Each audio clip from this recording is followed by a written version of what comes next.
Now, I would like to extend a very warm welcome to Professor Simfri Makoni, who is the Liberal Arts Professor of Applied Linguistics and African Studies and Director of the African Studies Program at Pennsylvania State University. He is extraordinary professor at the University of the Western Cape and Northwest University, and a visiting professor at Nelson Mandela University and visiting researcher at the University of Zululand, South Africa. He is the architect of the African Studies Global Virtual Forum, which seeks to engage scholars both in the Global North and Global South. I will also share the link to the forum with you in the chat box. Professor Makoni has published over 100 articles and book chapters and co-edited 15 books in the areas of language and aging, language and security, language policy and planning, Southern epistemologies, and decoloniality. He is co-editor of the new Multilingual Matters book series, Global Forum on Southern Epistemologies, and he currently serves as co-editor of the Journal of Applied Linguistics. Professor Makoni, over to you. Thank you very much, Catalina, for the warm welcome. Today, I would like to talk about some of the current work that I've been doing with my long-term collaborator, Alistair Pennycook. The work that I'm going to talk about is what we are calling Waterscape epistemologies. We're trying to talk about how you can use water as a way of thinking through issues about language. So let me show you a short video that will help create the context within which I want to present my talk. Catalina, can you show them the video? Yes, just a second. Yes.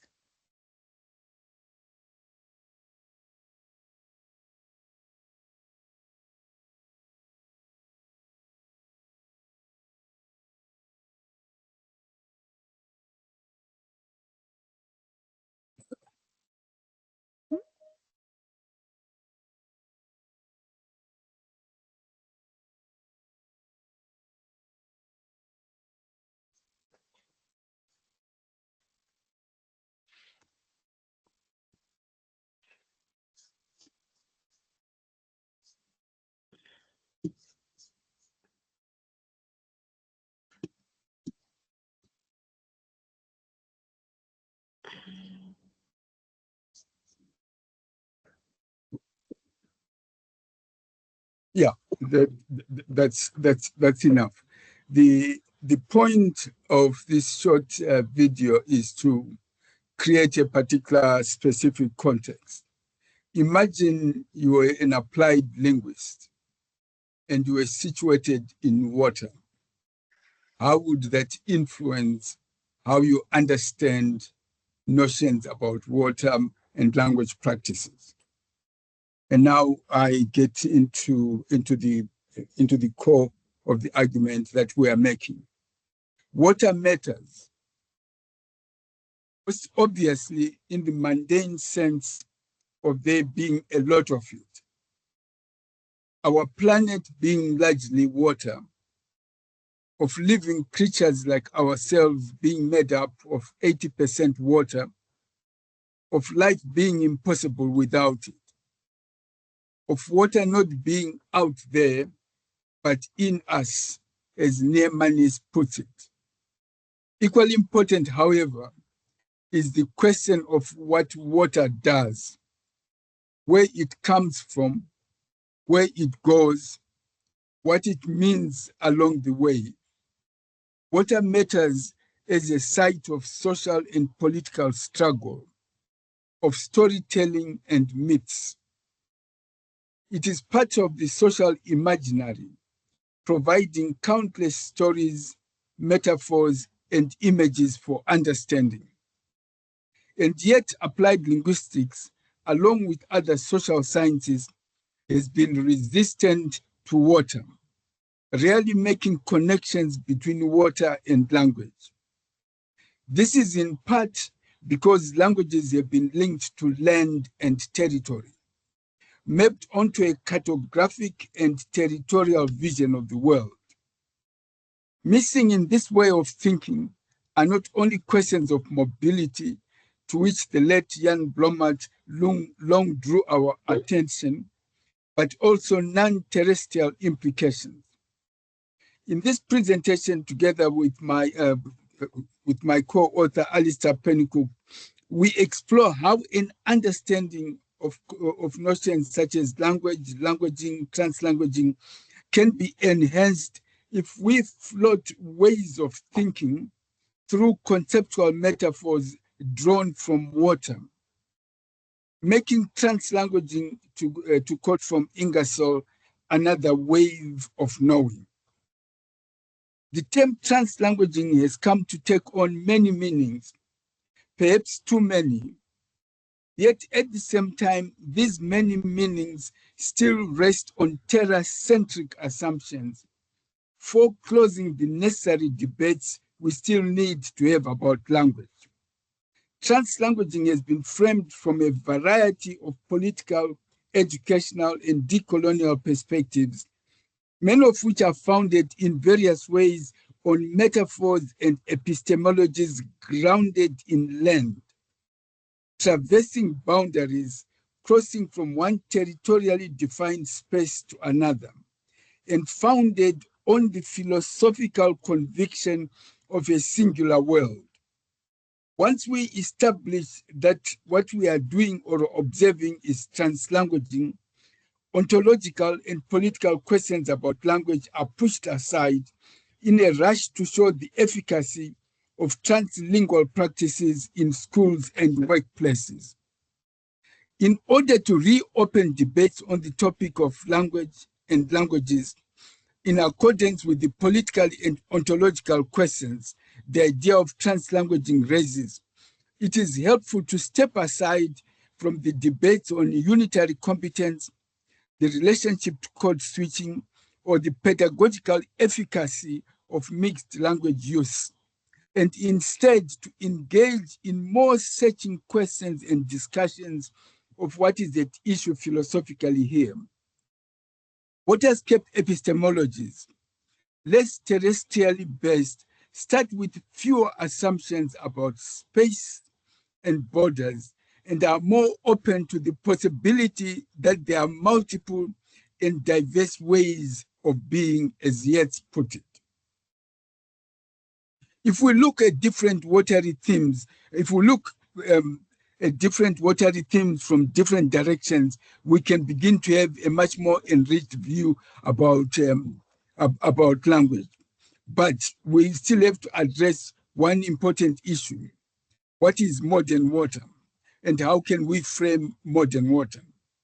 The contemporary hydrosocial meaning of water within the global north is understood like language, we would argue, as an invention.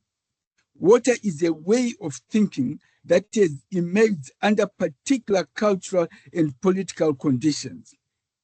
Hydrocolonial relations bring to the fore history of oceans as sites of colonial control and extraction, the colonization of and through water. Thinking with water is a matter of what we are calling now waterscape epistemologies, or hydrologics, ways of thinking and being in water that question ideas of the individual, and for us, the separability of humans from other earth beings.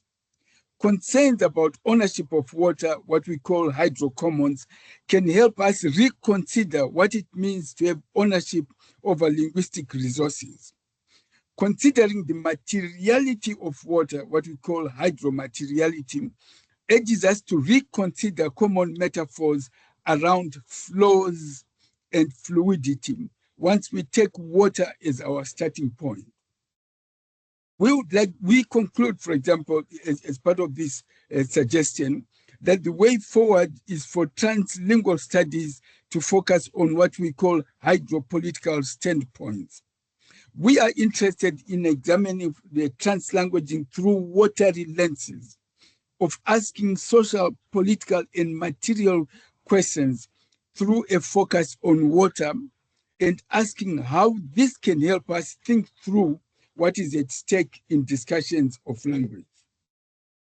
Let's invent water and language and call that the hydrosocial. Understanding hydrosocial relations requires a shift from regarding water as an object of social processes to an understanding of water that is both shaped by and shapes social relations, structures, and subjectivity. Our world is made up of water, both the vast expanses and largely unexplored depths of the oceans, as well as the water that is a significant part of plants and creatures.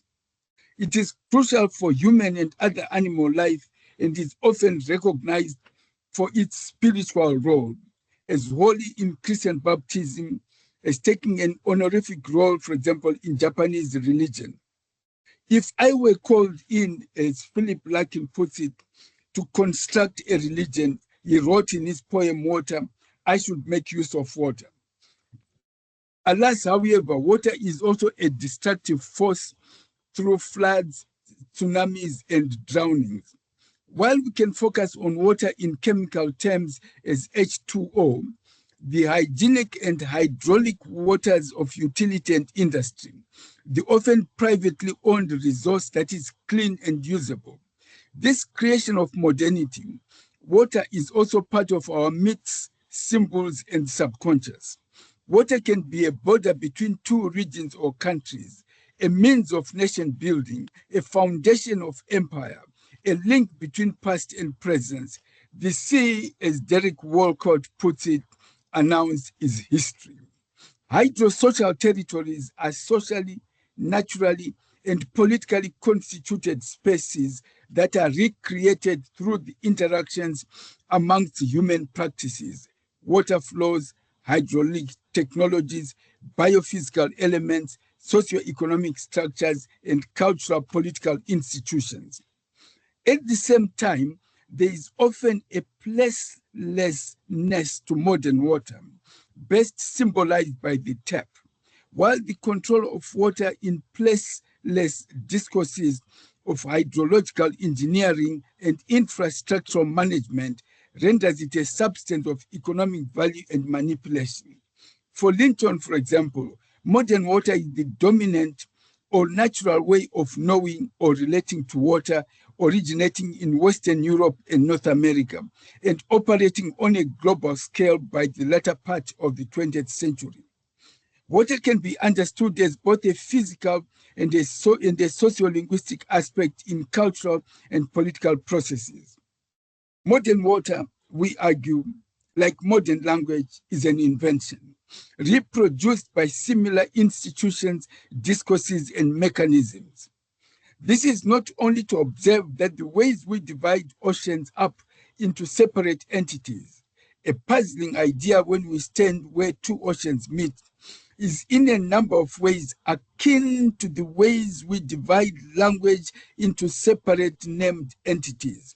A puzzling idea when we observe how language, like water, flows in many directions. It is also to observe that the very ideas of both water and language are creations of modernity, and that modern language, like modern water, has a certain placelessness. The modern tape strangely resembling the talking heads of Saussurean linguistics. We can therefore observe a number of relations between water and language at social, political, and material levels.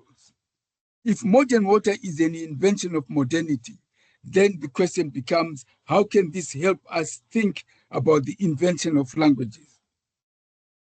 To understand what modern water is, as Linton puts it, means to take seriously the hydrosocial view of water. The idea that modern water is an invention of the global north, in its quest to become a science of language, linguistics and applied linguistics has reduced language to the equivalent of H2O, a clean, homogeneous product available to all. Alongside this placeless universal language are the territorially defined languages, both inventions of modernity. These territorial understandings of what constitutes water and languages have come to take a prominent place in the modern episteme. Yet we cannot take modern ideas such as language or water, or indeed gender or race, as empirically given, but rather we must seek to account for their social and historical development as ideas. Like approaching water from a hydrosocial standpoint, translingual perspectives challenge assumptions about the ontological status of language and languages, rather than assuming that translanguaging is just the mixing of pre-given linguistic entities. Now we turn to water, time, language, and space. Oceanic studies open up alternative scales of time and place, with implications for how we think of the where and when of translanguaging.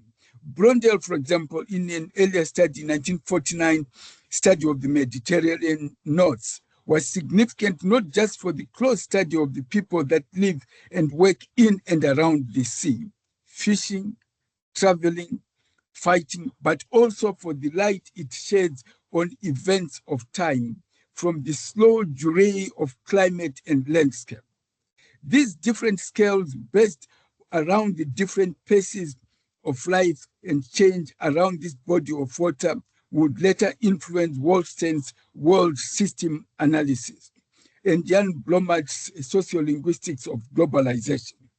Recent accounts of waterscapes, which we are putting forward, describe the ways people, land, and water have been bound together, let's say in coastal West Africa, for example, where fish and shellfish providing nourishment and trade, coastal life and inland waterways, enabling connections and settling the rhythms of daily life.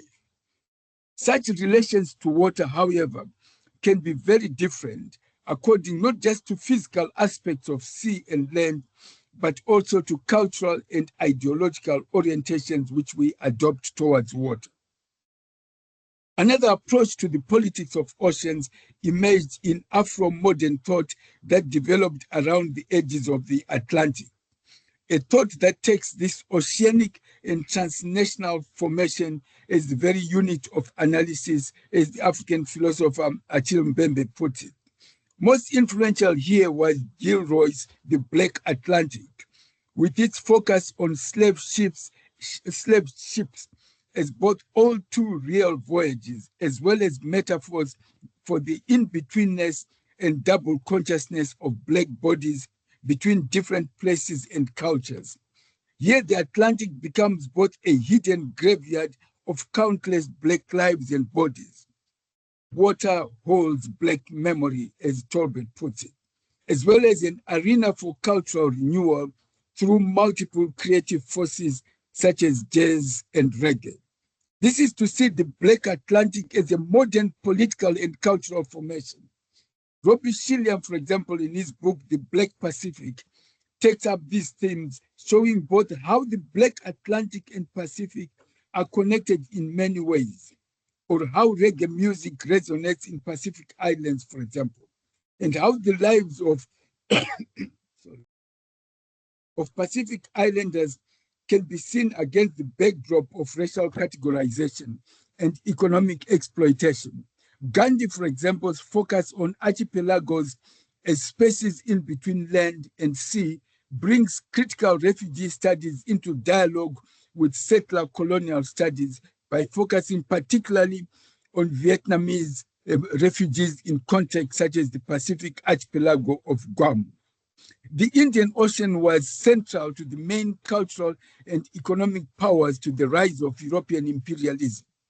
Exploring the relationship between capitalism and the sea makes visible the submerged histories of capitalism, from seaborne slave trade to offshore financial deposits, the devastation of fish populations to the warming of the oceans. Unlike a particular line of liberal thought that views the oceans as empty spaces to be heroically crossed in the pursuit of legitimate trade interests, a more critical analysis points to the ways that capitalism is a recent, aberrant, and violent historical period, and the sea has been a domain of exploitation, brutality, war, conquest, oppression, and degradation. Oceans, as well as rivers, have always been central to trade. The British Empire depended on the control of the oceanic trade routes by British ships, and in this sense, we can start to understand hydrocolonialism as the colonization of waterways and the development of colonialism through control over trade routes. For hydrocolonialism can include maritime imperialism, colonization of water resources, and the imposition of the idea of water as a private resource. Like the circumpolar north, where people located within different territories and besides different oceans share forms of communality. Thinking in terms of the oceanic south centers the ocean that surrounds the melting of the Antarctica and suggests a way of thinking about the Southern Hemisphere and the global South. Looking at Southern theories from the position of Southern oceans avoids the stability of being grounded in favor of ways of reading that are alive to turbulence, drift, refraction, and the more than human materialities of the oceanic South, as Samuelson and Lavery put it. Different thinkers in critical geography, cultural and literary studies, water sciences, feminist and decolonial politics, amongst others, have pointed to the oceans as much more than empty spaces between firm territories of land. Oceans are the domains through which colonialism, slavery, and the domination over the South by the North have been played out. Hydrocolonial perspectives push us to see beyond the colonialism of territory, to ask instead what implications the control over the flow of goods between territories, the transportation and disposal of enslaved bodies, or the interconnections amongst forms of cultural revival may have for our understanding of language. As McKinney points out, water is a key site for thinking beyond critiques of commodification, capitalism, or colonialism, since it makes it possible to consider other ways of being, doing, and relating. Given the emphasis in strong versions of translanguaging that it should be understood as a decolonial project, questioning categories such as first or second language speakers or native speakers undermines the colonizing categories of language education. Hydrocolonial perspectives expand our understanding of the nexus between linguistic description and colonialism, and by extension, the project to decolonize linguistics and applied linguistics themselves. Hydrocolonial standpoints not only entail reducing the Western bias and hegemony in how languages of the global South and the sociolinguistic behaviors of their speakers and writers are analyzed, as Mfone would put it, but also lead us to reconfigure assumptions about when and where languages gather. Stevenson's exploration of the potential for a decolonial hydrosocial relational ethics reshapes regimes of land ownership and water for First Nations peoples in Canada and elsewhere. The wider politics implied by studies of the Black Atlantic or Pacific take translingual thinking in new direction. One set of considerations still not sufficiently examined from a translingual perspective are the queering and provincializing of language suggested by people like Tholo. If the Black Atlantic has always been, as some suggest, the queer Atlantic, we can start to consider what the transatlantic brings to translinguistics, a focus that takes us beyond the queer focus on gender and sexuality towards a clear engagement with gender non-normativity. Although queer linguistics has always been concerned with both sexual and gender non-normativity, translinguistics makes trans practices and subjectivities central to any understanding of gender. while a translanguaging focus has drawn a lot of attention through its focus on fluid language practices and challenges to static linguistic norms. A translinguistic focus emphasizes non-binary gender, social and linguistic justice for gender non-normativity. Ingersoll's seascape epistemology suggests an approach to knowing presumed on a knowledge of the sea, which tells one how to move through it, how to approach life, and knowing through the movements of the world. This is an approach to knowing through a visual, spiritual, intellectual, and embodied literacy. Ingersoll draws on a Tongan scholar's reimagination of the ocean as a highway linking rather than separating Pacific islanders in a sea of island, a notion similar to Gandhi's emphasis on the archipelago. Ingersoll shows how entering the water is to enter an indigenous thought world stimulated by cultural memory, imagination, perception, and understanding.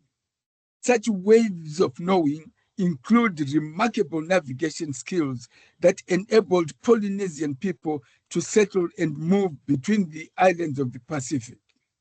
Polynesian navigation techniques used a set of common components, including detailed knowledge of stars and star paths, different ways of understanding orientation, and various means of finding land. Some of these can be translated into Western conceptual terms, while others reflected ways of seeing and thinking with no obvious corollary in the European tradition. This is not only a question of knowledge, as commonly understood in the Western tradition, but also of how navigation is experienced as an embodied practice, a range of learned ways of experiencing the world, coupled to the deep inherited cultural understandings of island and ocean that was shared by those who for thousands of years lived in and with the sea.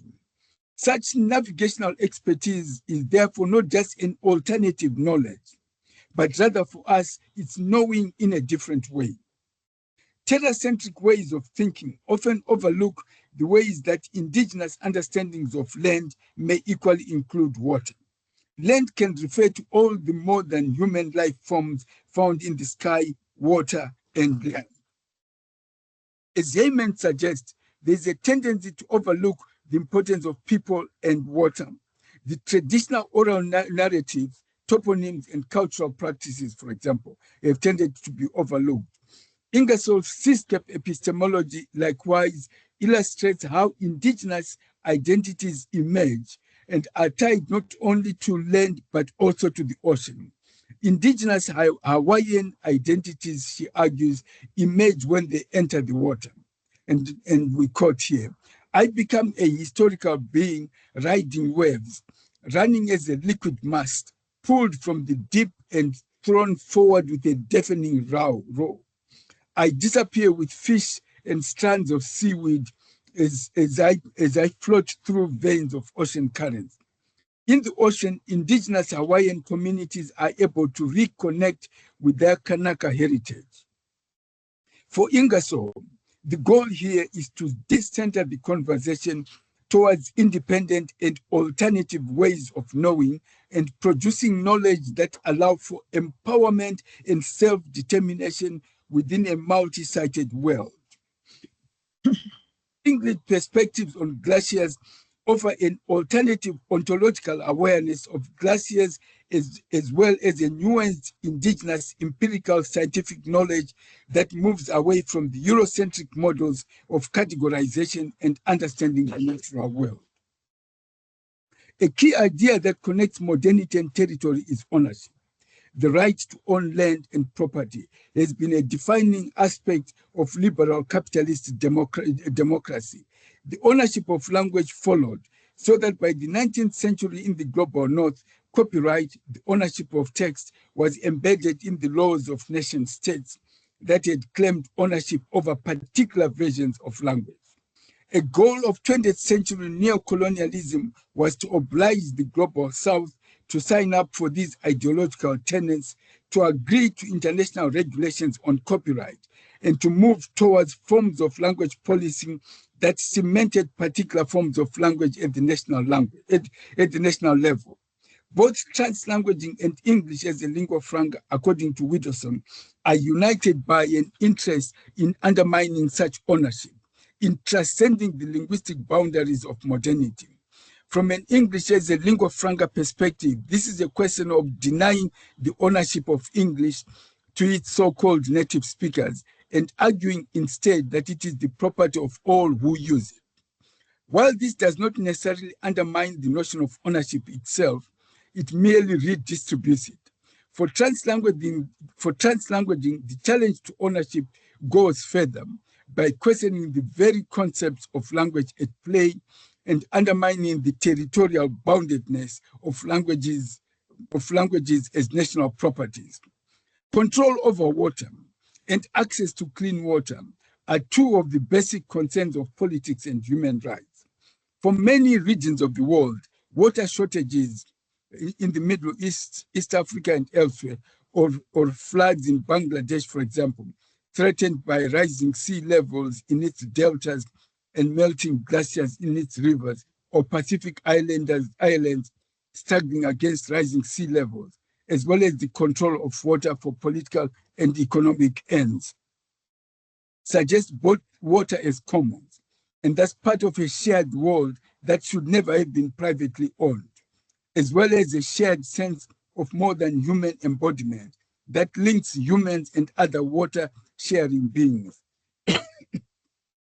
Our watery relations, as Neiman argues, as more than human hydrocommons, constitutes a challenge to anthropocentrism and the privileging of the human as the sole or primary site of embodiment. Our wateriness suggests both materially and conceptually that the human is always more than the human. Language flows and fluidity.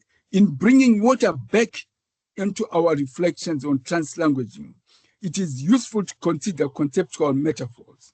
A large portion of everyday and scholarly argumentation in a language such as English is dominated by a small number of basic metaphorical concepts. Time is money and languages are systems. It has been common in the new sociolinguistics to contrast fixity and fluidity, the one implying languages in a static position, bounded, standardized, and linked to territory.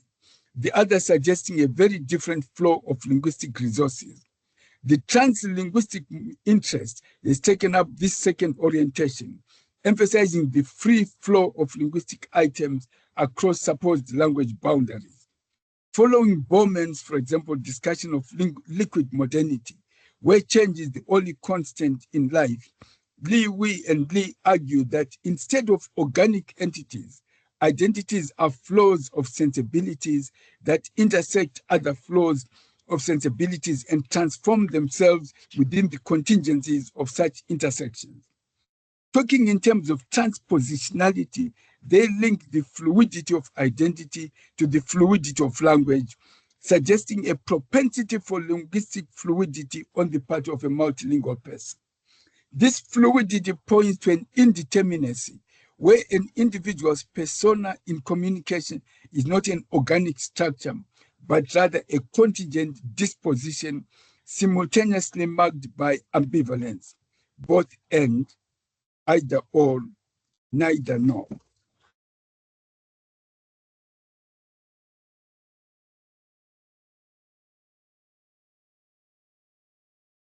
Talking to the water, hydropolitics of language, then I can bring this discussion to end.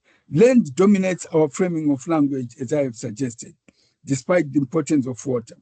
Taking steps towards the shore, thinking with mangroves, makes it possible to engage with the literal domains between land and water, and the infinite set of practices carried out by all kinds of beings and life forms. Lem opens his account of a multi-species discourse analysis in this sense as tourists, turtles, and turtle guardians gather on a beach in Hawaii. Lem explains it is not just meaningful interactions between humans and other species, but ways of understanding ourselves if we take into account our relations with a wider world of beings.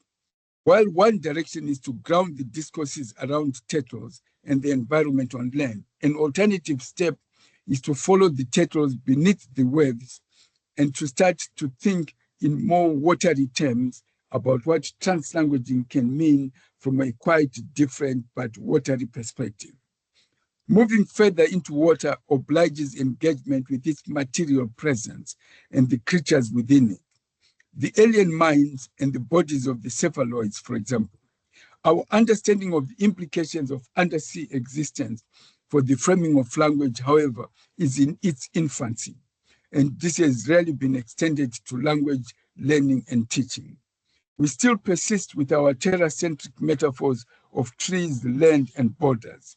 Seeking to develop a preliminary watery orientation to translanguaging makes us aware that water, like language, escapes our efforts to capture it through a single analytical approach.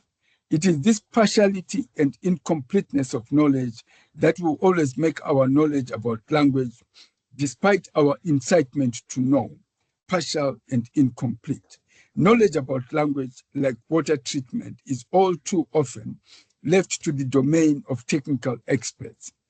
We have tried, for example, in this presentation to show that thinking with water has diverse implications for thinking about language as inventions, language and ownership, language and politics, language and materiality. A recognition of the critical and substantive presence of water creates opportunities for an inclusive politics, construed as practices of speaking and acting with other people on issues of common concern. We evoke Waterscape epistemologies not only as an antidote to selfish ontologies, but also as a way to expand weight ontologies.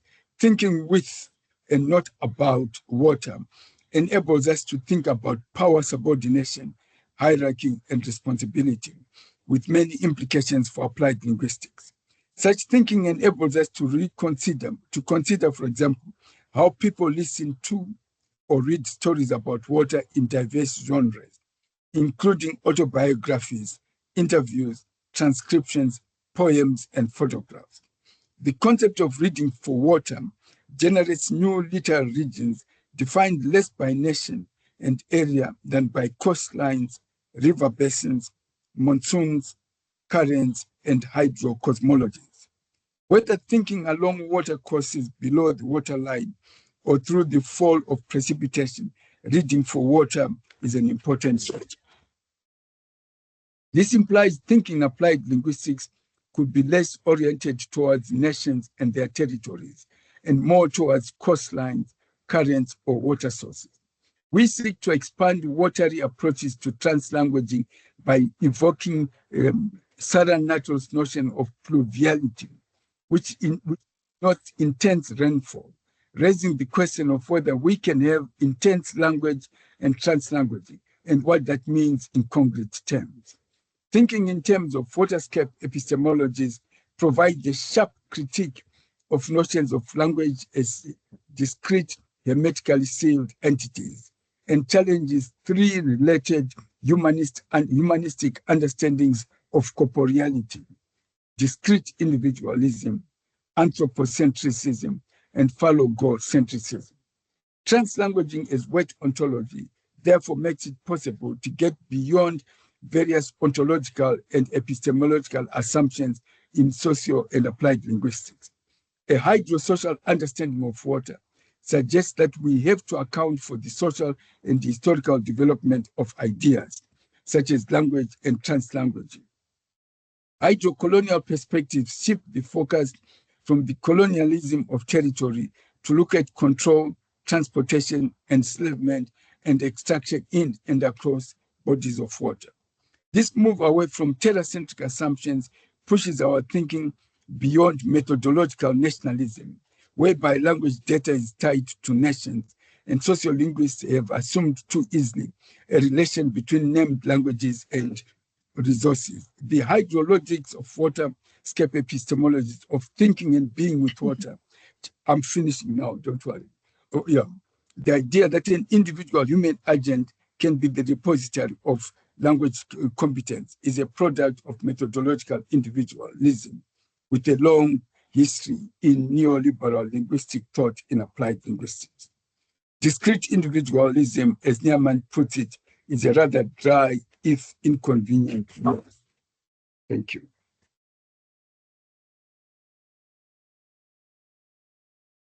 Thank you very much.